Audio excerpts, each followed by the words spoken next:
গরমকালে আল্লাহ পাক জাহান্নামকে পারমিশন দেয়। ওই পারমিশন দেওয়ার পর একটা শ্বাস মাত্র দুনিয়াতে নিক্ষেপ করে, ওই শ্বাসের প্রভাবে গরমকালে কেউ বাড়িতে থাকতে পারে না।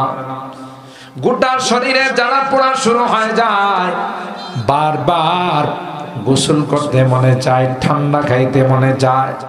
তাইলে একটা শ্বাসের প্রভাব যদি এরকম হয়, ওই জাহান্নামের হিটটা কি পরিমাণ হবে। আল্লাহ বলেন একদিক দিয়া জ্বালাবে, আরেক দিক দিয়া নতুন করে গজাবে। চিৎকার করতে থাকবে আর বলতে থাকবে আল্লাহ সহ্য হয় না, কিছুক্ষণের জন্য হলো জাহান্নাম থেকে বের করো। ওই চিৎকারের জবাব আসবে 1000 বছর পর। রব্বানা আখরিজনা মিনহা ফাইন উদনা ফাইন্না যালিমুন। আল্লাহ জাহান্নাম থেকে বের করো। আবার যদি জাহান্নামের কাজ করে জাহান্নামে আসি, তাইলে আমরা নিজেদেরকে নিজেরা জালেম বলবো, দোষী বলবো।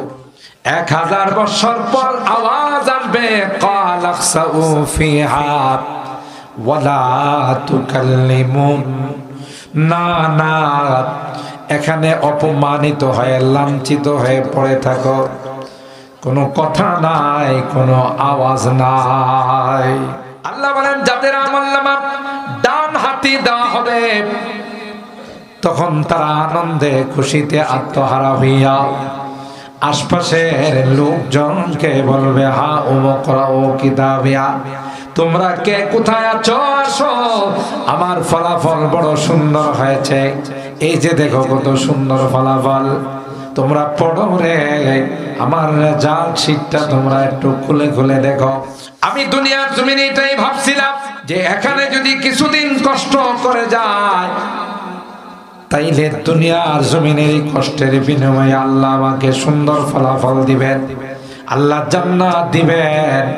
এ কথা চিন্তা করে আমি দুনিয়ার জমিনে মেহনত করেছিলাম, কষ্ট করেছিলাম, আর দেখো আল্লাহ আজকে আমার সুন্দর ফলাফল দিয়েছেন। সুবহানাল্লাহ। ইন্নী যানানতু আন্নী মুলাকিন হিসাবিয়া ফাহুয়া ফি ঈশাতির রাদিয়া। বড় সুন্দর জিন্দেগি, ফি জান্নাতিন আলিয়া, উচ্চ জান্নাত আল্লাহ আমাকে নসিব করে দিয়েছেন।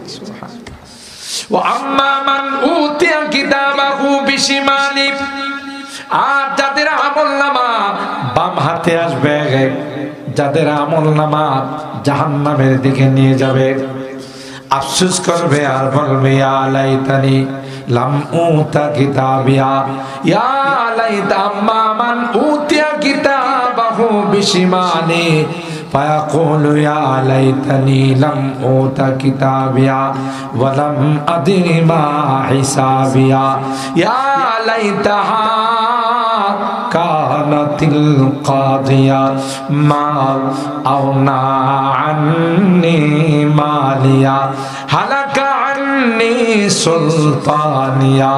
হায় হায় আফসোস, আমার আমলনামা কেন আজকে আসলো, কেন বিচারের সম্মুখীন হইলাম। আমি তো বুঝতাম না বিচার কি জিনিস।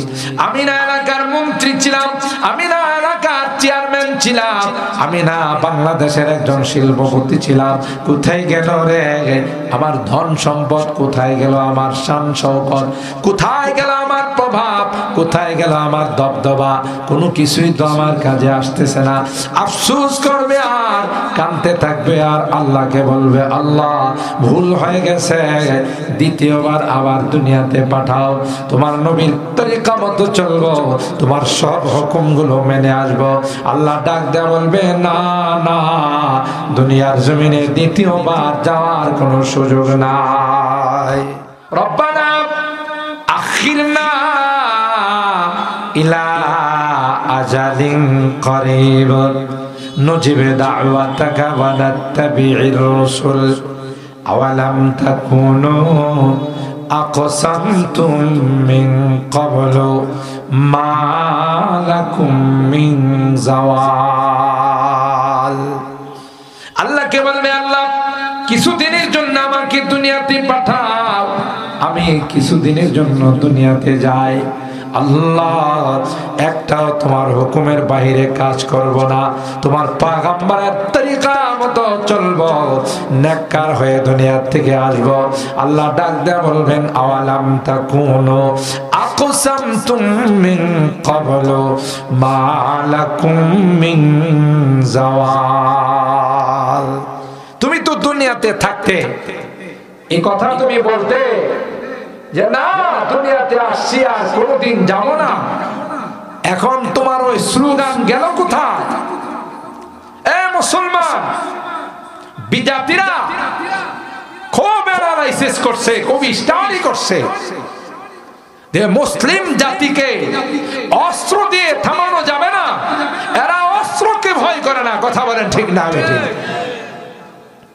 যেমন আফগান জাতি যুগ যুগ ধরে পৃথিবীর মোড়ল যারা, সুপার পাওয়ার যারা, তাদের যত অস্ত্র ছিল সবগুলো তাদের উপর প্রয়োগ করেছে, ফলাফল জিরো। কথা কয় না, লাভ হইছে? সোভিয়েত ইউনিয়ন, রাশিয়া, অখণ্ড রাশিয়া, আমেরিকা সব মিলে তাদের সর্বাত্মক চেষ্টা করেছে এই জাতিকে দমানোর জন্য। যেই জাতির সাথে আল্লাহ থাকে এদেরকে কেউ দমাইতে পারে। আরো জোরে বলেন, মুসলমানদের সাথে কে আছে? আল্লাহ। ফিলিস্তিনের সাথে আল্লাহ আছে। এখন যা ফলাফল আমাদের সামনে আসতেছে এর জন্য আমরা দায়ী। আমাদের মধ্যে মুনাফিক ঢুকে আছে। কথা বলেন ঠিক না বেঠি? ইসরায়েলিদের সাথে আতাত করে, মুসলমানদেরকে হত্যা করে, মুসলমানদেরকে নির্বিচারে পাখির মতো গুলি করে মারে, আর মুসলমান যায় তাদের সাথে বন্ধুত্ব করে মিতালি করে। কথা বলে জাতি ভাই, আমার অনেক বয়ান আছে, জাতি ভাই যে পরিমাণ ক্ষতি করতে পারে বিন জাতিরা সেই ক্ষতি করতে পারে না। আপনাদের এই এলাকায়, পূর্ব এলাকায় যদি বড় রকমের কোনো ডাকাতি সংঘটিত হয়, সূক্ষ্ম তদন্ত করলে দেখা যাবে বহিরাগত ডাকাত তো আছেই, কিন্তু ভিতরগত এলাকারও কিছু ডাকাত আছে। এলাকার ডাকাত না থাকলে বহিরাগত ডাকাত কোনদিন এলাকাতে এসে আক্রমণ করতে পারে না। ঠিক মুসলমানদের লিবাস, মুসলমানের নাম, মুসলমানদের স্লোগান নিয়ে মুসলমানদের মধ্যে যে সকল মুনাফিক বসবাস করে এরাই ইসলামের সবচাইতে বেশি ক্ষতি করছে। কথা বলেন ঠিক না? এই জন্য মুনাফিক অত্যন্ত ভয়াবহ। মুনাফিকদের সম্পর্কে আল্লাহ সূরাতুল বাকারার শুরুতে একসঙ্গে 30টি আয়াত আল্লাহ নাযিল করেছেন, 13টি আয়াত আল্লাহ নাযিল করেছেন। আর ঈমানদারদের সম্পর্কে আল্লাহ তাআলা মাত্র 5টি আয়াত, কাফেরদের সম্পর্কে 2টি আয়াত। কেন এদের সম্পর্কে এত আয়াত কেন? কারণ একটাই অত্যন্ত সেনসিটিভ, অত্যন্ত ভয়ঙ্কর হলো মুনাফিক। ঠিক না বেঠিক? হ্যাঁ, আল্লাহ তাআলা ফেরাউনকেও ছাড় দিয়েছেন, ছেড়ে দেন নাই, সুযোগ দিয়েছেন। কথা বলেন ঠিক কিনা? নমরুদকেও আল্লাহ সুযোগ দিয়েছেন, কারণকেও সুযোগ দিয়েছেন, কিন্তু ছেড়ে দেন নাই। ঠিক তদ্রূপ এর চাইতো আরো ভয়াবহ পরিণতি হবে ইহুদির বাচ্চা যারা ইসরায়েল। কিন্তু আমাদের এই যে আমাদের হালত, মুসলমানদের এই হালত, কেন আমাদের এই হালত? আমাদের ইমানি দুর্বলতা। মুসলমান পৃথিবীর সবচাইতে সেরা জাতি। আল্লাহ মুসলমানদেরকে সবচাইতে দামি সম্মানিত জাতি বানায়া পৃথিবীতে পাঠাইছেন। আজকে মুসলমানরা বিজাতিদের কথা শুনলে ভয়ে থরথর করে কাঁপে। সানুলকি ফি কুলুবিল্লাযিনা কাফারু বিমা আশরাকু বিল্লাহ মা লাম ইউনাজ্জিল বিহি সুলতানা। আল্লাহ ডাক দেয়া কয়, মুসলমান যখন তাদের ঈমানের উপরে থাকবে, মুসলমান যখন তাকওয়ার উপরে থাকবে, মুসলমান যখন তাদের ঈমানকে মজবুত করবে, যেমনি ভাবে 313 জন সাহাবী আল্লাহ পাক রব্বুল আলামিন 313 জনকে বিজয় করেছেন 1000 সশস্ত্র যোদ্ধার উপর, কারণ তাদের ঈমান ইয়াকিন ছিল সেই পরিমাণ যেই জন্য আল্লাহ আসমান থেকে হাজার হাজার ফেরেশতা নাযিল করেছেন। সুবহানাল্লাহ। আজকে যদি মুসলমানদের সেই রকম ঈমান হয়ে যায়, মুসলমানদের আকীদার বিশ্বাস যদি আল্লাহর উপর সেরকম হয়ে যায়, আল্লাহর কসম ওই আল্লাহ এখনো আছেন, জোরে বলুন ঠিক না বেঠিক? আল্লাহ ডাক দেয়া কয়, এ মুসলমান, আলা ইন্না নাসরাল্লাহি করিব, আমার সাহায্য দূরে নয়, কিন্তু আগে তোমরা ঠিক হয়ে যাও, তোমাদের ঈমান মজবুত করো। বিজাতিরা তোমাদের উপর অস্ত্র চালাবে দূরের কথা, তোমাদের দিকে তাকাইতে পারে। এখন কাফের মুশরিকরা তাদের রণকৌশল পাল্টাইছে। আফগান থেকে শিক্ষা নেই, আর পৃথিবীর কোন মুসলিম কান্ট্রিতে অস্ত্রের হামলা করবে না। এখন যে হামলাটা হচ্ছে সেটা হলো চারিত্রিক অ্যাটাক হচ্ছে। একটা জাতিকে ধ্বংস করতে হলে তার চরিত্রকে যদি ধ্বংস করে দেওয়া যায়, তাহলে এই জাতিকে কাবু করা ওয়ান টুর ব্যাপার। কথা বলেন ঠিক না? আমার দেশে যে সকল বিজাতীয় কালচার আমদানি হচ্ছে, 31 নাইট, ভ্যালেন্টাইন্স ডে, যুব সমাজকে ধ্বংস করার কথা বলেন ঠিক না ঠিক? মুসলমান এই 31 নাইটে যে পরিমাণ যুবক যুবতীদেরকে মদের ক্লাসে ভর্তি করা হয়েছে, এটা হয়তো আমরা জানি না। আর একবার যখন মদের ক্লাসে কেউ ভর্তি হয়ে যায়, নেশাতে কেউ ঢুকে যায়, কোনোদিন তাকে ওখান থেকে বের করা যায় না। কথা বলেন ঠিক না? কতগুলো যে ধর্ষণ হয়েছে, আর ধর্ষণের মাধ্যমে যে সন্তান আসে, অবৈধ মেলামেশার মাধ্যমে যে সন্তান আসে, এটা কি হালাল জাদা না হারাম জাদা? কথা সবাই কয় না, হারাম জাদা। কোন মুসলমানের সন্তান, কোন বৈধ সন্তান, কোন হালাল জাদা ইসলামের ক্ষতি করার সাহস করবে না। হারাম জাদাদেরকে দিয়ে এটা অত্যন্ত সহজে করা যায়। আর আমরাও এত সহজে এগুলোকে, কালচার গুলোকে এখন নিজেদের কালচার মানাই নি। 31 নাইট আসলে গোটা দেশে যে পরিমাণ হয় হুল্লোড় হয়, বেহায়াপনা হয়, অশ্লীলতা হয়, যে পরিমাণ অপচয় হয়, এটা 10 বছর আগেও এদেশে দেখা যায় না। কথা কয় না? বলুন তো দেখে, এটা কি আমাদের কালচার না বিজাতীয় কালচার? এই কালচার আমদানি করার মাধ্যমে আমার যুব সমাজকে, যুবতীদেরকে তাদের চরিত্র হনন করার জন্য, চরিত্র ধ্বংস করার জন্য এই কালচার আমদানি করা হয়েছে। ভ্যালেন্টাইন্স ডে, বিশ্ব ভালোবাসা দিবসের নামে মুসলমান উঠতি বয়সের যুবক যুবতীদেরকে যেভাবে রাস্তায় বের করা হয়, একজনও তার সতীত্ব টিকায় রাখতে পারে না। কথা বলেন ঠিক কিনা? আল্লাহর রাস্তে আপনাদেরকে হাতে পায়ে ধরে বলি, আপনারা যারা অভিভাবক আছেন, জিম্মাদার আছেন, গার্ডিয়ান আছেন, আপনি নামাজ পড়ে জান্নাতে যাবেন এই আশা করেন না। আপনি তাহাজ্জুদ পড়ে জান্নাতে চলে যাবেন, মসজিদ মাদ্রাসায় দান করে জান্নাতে চলে যাবেন, হ্যাঁ অবশ্যই ভালো কাজ। কিন্তু আপনার সন্তান আপনার কাছে আল্লাহ আমানত দিয়েছে।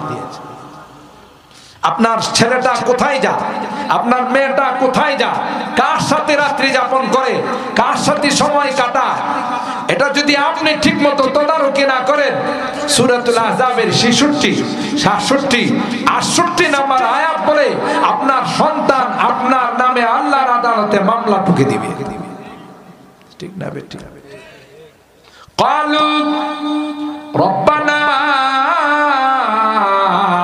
ইন্না আতানা সাদাতানা ওয়া কুবারানা ফাআদাল্লুনাস সাবিলা।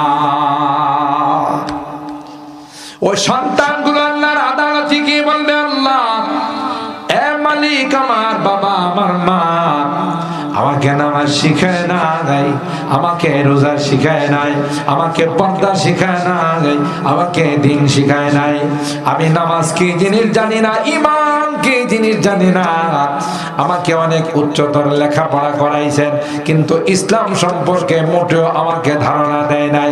আজকে আমি বেনামাজি হইয়া, নেশাখোর হইয়া, আমি জোয়ারি হইয়া, আমি মদখোর হইয়া তোমার আদালতে আসছি। আল্লাহ, আমি জানি রে আমার ঠিকানা হবে জাহান্নাম, কিন্তু তোমার আদালতে আমার বিচার হলো যে মা বাবা আমাকে দিন শিখায় নাই, যে মা বাবা আমাকে কিয়ামত শিখায় নাই, যে মা বাবা আমাকে পরকাল সম্পর্কে জ্ঞান দেয় নাই। আল্লাহ, তাদের তো অনুসরণ করেছিলাম।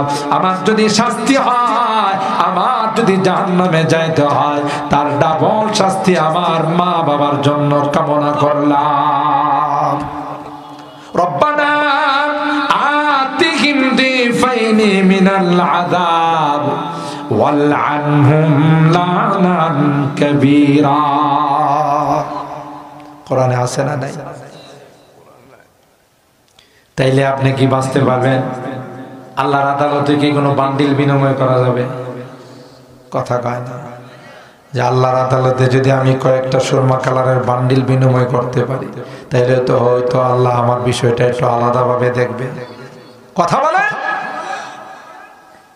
আল্লাহ তো স্পষ্ট জানাই দিয়েছেন, ওয়ানাদাউল মাওয়াজিনাল কিসতা লিয়াউমিল কিয়ামা। আমার আদালতে কোনো জুলুম হবে না। তোমাদের আদালতে জুলুম হতে পারে, নায়েবে রাসূলরা জেলখানায় থাকতে পারে, নির্দোষ উলামায়ে কেরাম জেলখানায় পড়তে পারে। আল্লাহ বলেন, আমার আদালতে বিন্দু পরিমাণ কোনো জুলুম হবে না। ঠিক না বে? ঠিক। ওয়ানাদাউল মাওয়াজিনাল কিসতা লিয়াউমিল কিয়ামা ফালা তুযলামু নাফসুন শাইআ। আল্লাহ ডাক দিয়া কয়, আমার আদালতে জররা পরিমাণ, বিন্দু পরিমাণ কোনো জুলুম হবে না। যেই যা করেছো তাই পেশ করা হবে। আমি সব রকমের জুলুমকে হারাম করে দিয়েছি। আল্লাহর কসম, আল্লাহ পাক কিয়ামতের ময়দানে এত ইনসাফের আদালত কায়েম করবে। হাদিসের মধ্যে আসে, দুইটা পশু যদি একটা আরেকটার উপর জুলুম করে থাকে, ওই দুইটাকে আল্লাহ কিয়ামতের ময়দানে একটাকে সবল বানাবেন, আরেকটাকে দুর্বল বানাবেন। দুর্বলকে সবল বানাইয়া আল্লাহ বলবেন, দুনিয়াতে তোমাকে যে কয়টা গুতা দিয়েছিল, যে কয়বার তোমাকে শিং মেরেছিল, তুমি তাকে সেই কয়টা মেরে প্রতিশোধ নাও। কারণ আমি আল্লাহ আদালতের ইনসাফের বিচার কায়েম করে দিলাম। দুইটা যখন প্রতিশোধ না হয়ে যাবে, আল্লাহ ডাক দেয়া বলবে, কুনা তুরাবা, তোমাদের প্রতিশোধ হয়ে গেছে, এখন তোমরা মাটি হয়ে যাও। যদি দুইটা পশুর মধ্যে আল্লাহ ইনসাফের আদালত কায়েম করে, মানব আর দানবের মধ্যে আল্লাহ করবেন না। কথা কয় না? করবেন না, করবেন না।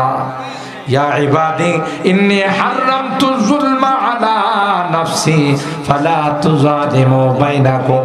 হাদিসে কুদসির মধ্যে আল্লাহ কয়, এ আমার বান্দারা, আমি নিজের উপর জুলুমকে হারাম করে দিয়েছি, তোমরা আপোষে কেউ কাউকে জুলুম করবা না। যারা মাজলুম হয়, যারা নিপীড়িত হয়, নির্যাতিত হয়, তারা হাত তুলতে দেরি হয়, তাদের হাত আল্লাহর আরশ পর্যন্ত যাইতে দেরি হয় না। ঠিক কিনা বলে? बहुत तालिब खुदा मिलता शिकस्ता दिल नहीं मिलता। बहुत तालिब खुदा मिलता शिकस्ता दिल नहीं मिलता। शिकस्ता दिल जैसे हासिल हकीकत में वही कामिल। কবি ডাক দিয়া বলেন, মাজলুম যারা হয়, নিপীড়িত যারা হয়, নির্যাতিত যারা হয়, তারা যখন আল্লাহর আদালতে হাত তুলে, আল্লাহর কসম, হাত তুলতে দেরি হয়, ওই হাতগুলো আল্লাহর আরশ পর্যন্ত যাইতে দেরি হয় না। ঠিক কিনা বলেন? এই জন্য বিজাতিরা যত মুসলিম কান্তি আছে আছে তাদের শিক্ষা ব্যবস্থা, তাদের চারিত্রিক ব্যবস্থাকে ধ্বংস করে দেওয়ার জন্য সুপরিকল্পিতভাবে শিক্ষা ব্যবস্থাকে ধ্বংস করে দিয়েছে। ঠিক না বেঠিক? আপনি চিন্তা করতে পারেন যে দেশে 90 থেকে 95% মুসলমান বসবাস করে, সে দেশের ইসলামী শিক্ষা বইয়ের মধ্যে মূর্তির ছবি লাগায়। কথা বলেন ঠিক কিনা? কার কাছে বলবেন, কোথায় বলবেন? যারা এই সমস্ত শিক্ষার গোড়াতে কাজ করে, এদের একটাই মাত্র ষড়যন্ত্র, একটাই মাত্র স্কিম, তাদের সুদূর প্রসারী ষড়যন্ত্র এদেশের কোমলমতি বাচ্চাদেরকে গোড়ার থেকে তাদেরকে হিন্দু বানায় বড় করা হবে। কথা বলেন ঠিক না বেঠিক? ও ভাই, আমরা মুসলমান, ইসলাম আমাদের ধর্ম, সব কিছু মেনে নিতে পারি। ইসলামের উপর যদি আঘাত আসে, বিন্দু পরিমাণ ছাড় দেওয়া হবে না। কথা বলেন ঠিক না বেঠিক? ক্লিয়ার কথা? আপনি আমার শিক্ষা ব্যবস্থাকে ধ্বংস করে দিবেন আর আমরা কিছু বলবো না, তা হতে পারে না। আর এমন চরিত্র ধ্বংস করা বিষয়গুলো শিক্ষা সিলেবাসে ঢুকানো হয়েছে। আপনারা জানেন যে একটা বাচ্চা, একটা মেয়ে বাচ্চা বড় হলে তার কি কি হয়, তার কোন কোন জিনিস দিয়ে তাকে বোঝা যায় সে বড় হচ্ছে। উঠতি বয়সের বাচ্চাদেরকে এগুলো শেখানো হচ্ছে, এদেরকে জানাকার বানানোর ষড়যন্ত্র হচ্ছে। কথা বলেন ঠিক না বেঠিক? ওই শুরুর কথা আমি যা বলছিলাম যে কোনো হালাল জাদা বৈধ সন্তান ইসলামের বিরুদ্ধে কোনো কথা বলবে না। এরা ভালো করে দেখছে যে মুসলমানের সন্তান নামাজ পড়ে না, রোজা রাখে না, হালাল খায় না, ঠিক, কিন্তু এদের ইসলামের বিরুদ্ধে যদি কেউ কথা বলে, কোরআনের বিরুদ্ধে কথা বলে, নবীর বিরুদ্ধে কথা বলে, প্রয়োজনে রক্ত দিতে প্রস্তুত হয়ে যায়, তাও বিন্দু পরিমাণ ছাড় দিতে রাজি হয় না। কেন? এগুলো সব বৈধ সন্তান। দেখছে যে এই প্রোডাকশন দিয়ে কাজ হবে না, কি করতে হবে? অবৈধ জারজ সন্তানের কারখানা খুলতে হবে। আর জারজ সন্তানের কারখানা খোলার ষড়যন্ত্র হলো 31st নাইট, ভ্যালেন্টাইন্স ডে এবং এই শিক্ষা সিলেবাসের মধ্যে পরিবর্তন। ঠিক বললাম? আমি যদি আল্লাহর কসম করে বলি, এদেশের পার্লামেন্টে যদি আইন করে গানকে নিষিদ্ধ করা হয়, যেমন কোরআনে আল্লাহ হারাম বলেছেন, টেকনাফ থেকে তেতুলিয়া, রূপসা থেকে পাটুরিয়া, কোথাও কোন নারী তো ধর্ষিত হওয়া দূরের কথা, কেউ তাকে কাউকে বিরক্ত করবে না, ইফটিজিং করবে না। কোরআনে আল্লাহ বলেন যে নারীরা পর্দা মেনটেন করে বের হবে, তাদের দিকে কোনো যুবক তাকাবে না এবং তাদের নিরাপত্তার জিম্মাদার হলেন স্বয়ং আল্লাহ। এই জন্য মোহতারাম হাজিরিন, আমরা তো গোড়াতে হাত দিই না। কোরআন মানুষের জীবন বিধান। কথা বলেন ঠিক কিনা? ব্যক্তিগত জীবন, পারিবারিক জীবন, সামাজিক জীবন, রাষ্ট্রীয় জীবন, প্রত্যেকটি সেক্টরে কোরআন আমাদেরকে দিক নির্দেশনা দিয়েছে। কথা বলেন ঠিক না বেঠিক? আমরা কোরআনের বিধান আমাদের কাছে ভালো লাগে না, আমরা তাগুতি, বিজাতীয় কালচার, বিজাতীয় ল এবং বিজাতীয় বিধান আমাদের কাছে পছন্দ হয়। এটা আমি বোঝার জন্য অনেক সময় বলি, যেখানে ঘা সেখানে যদি মলম মালিশ না করা হয়, এই ঘা কোনোদিন ভালো হবে না। কোরআন আল্লাহ নাজিল করেছেন, নারী পুরুষ আল্লাহ সৃষ্টি করেছেন, কাকে দিয়ে কি কি প্রবলেম হতে পারে আল্লাহ জানেন না? জানেন। এই জন্যই তো আল্লাহ কোরআনের মধ্যে পর্দার বিধান করে দিয়েছে। কিন্তু দুঃখজনক হলো সত্য, আজকে মুসলিম রাষ্ট্রে কোন মুসলিম সন্তান যদি বোরকা পরে স্কুলে যায়, তাকে বের করে দেওয়া হয়। কথা কয় না। অথচ একটা বৌদ্ধ, একটা হিন্দু, তার হিন্দু আনা পোশাক পরে যদি ঢুকে, তাকে কিছুই বলা হয় না। কথা বলেন ঠিক কিনা? মুসলমান যদি এখনো সচেতন না হয়, অদূর ভবিষ্যতে আমাদের জন্য অত্যন্ত ভয়াবহ পরিণতি অপেক্ষা করতেছে। এই জন্য আমাদের ওলামায়ে কেরাম নায়েবে রাসূলরা চিল্লায়, আওয়াজ দে, চোর আসছে চোর, ডাকাত আসছে ডাকাত। এই ডাকে যারা সজাগ হবে তাদের বাড়ি রক্ষা হবে, আর সজাগ না হলে ডাকাতে ডাকাতি করে চলে যাবে। নিজে চিল্লাইছে কেউ উঠে না, বরং উল্টা তার উপরে আঘাত হবে, যেমনটা এখন জেলখানায়। কথা বলেন ঠিক না বেঠিক? মোহতারাম হাজিরিন, আল্লাহ বলেন আমার এই কুদরত নিয়ে তোমরা গবেষণা করো, তোমাদের ঈমান পাকা পুক্তা হবে। আর এই সকল কুদরত নিয়ে গবেষণা কারা করবে? যারা বুদ্ধিমান, আল্লাহর দৃষ্টিতে বুদ্ধিমান। দুনিয়ার দৃষ্টিতে যারা বুদ্ধিমান তারা নয়, যারা নামাজ পড়ে, দাঁড়ায়া, বসে, শুয়ে, অর্থাৎ সার্বক্ষণিক সর্ব অবস্থায় যারা আল্লাহকে স্মরণ করে, আল্লাহ বলেন এরা হলো বুদ্ধিমান। সুবহানাল্লাহ। الذين يذكرون الله قياما وقعودا وعلى جنوبهم ويتفكرون في خلق السماوات والارض। আল্লাহর সৃষ্টি নিয়ে গবেষণা করে যে এত সুন্দর আসমান, এত সুন্দর জমিন, এত সুন্দর পাহাড় পর্বত, নদী নালা, সাগর মহাসাগর কে বানাইছে? তাইলে তিনি আমার রব, তিনি আমার মালিক, তিনি আমার মাবুদ, তিনি আমার ইবাদত পাওয়ার যোগ্য। আমি তাকে সিজদা করব, তার বিধান মানবো, অন্য কারো বিধান আমি মানবো না। ঠিক না? ঠিক। আল্লাহ বলেন এই পর্যায়ে যারা পৌঁছে যায় তারাই বলে রব্বানা মা খালাকতা হাযা বাতিলা। হে মালিক, তুমি এগুলোকে বেকার সৃষ্টি করো না, অবশ্যই তুমি এগুলোকে তোমার হিকমতের দ্বারা, আল্লাহ তোমার কুদরতের দ্বারা এগুলোকে সৃষ্টি করেছো। সুবহানাকা ফাকিনা আযাবান নার। এ মালিক, আমার বুঝে আসছে সবগুলো তুমি বানাইছো, তোমার জাত পবিত্র, এর সঙ্গে কারো কোনো শরীক নাই। আল্লাহ মেহেরবানি করে আমাদেরকে তুমি জাহান্নামের আগুন থেকে বাঁচাও।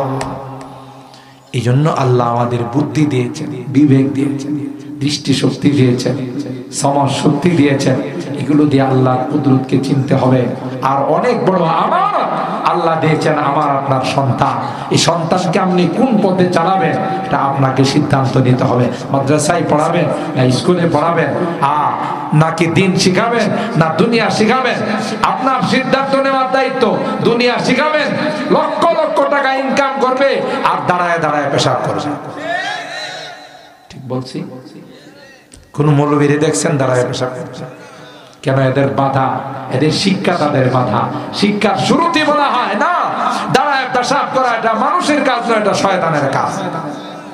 বাম হাতে খাওয়া এটা মানুষের কাজ নয়, এটা শয়তানের কাজ। ঠিক না বে ঠিক?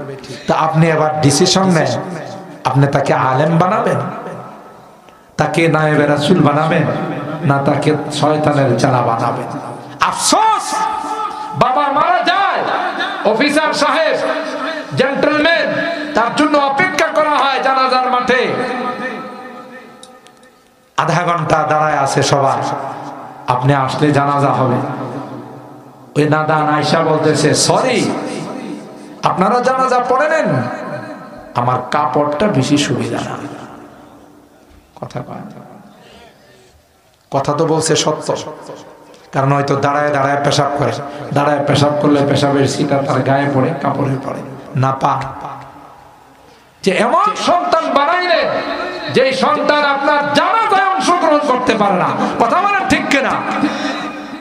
এটার জন্য আপনি দায়ী হবে। মাদ্রাসায় পাঠান, লাভ হবে, লস নাই।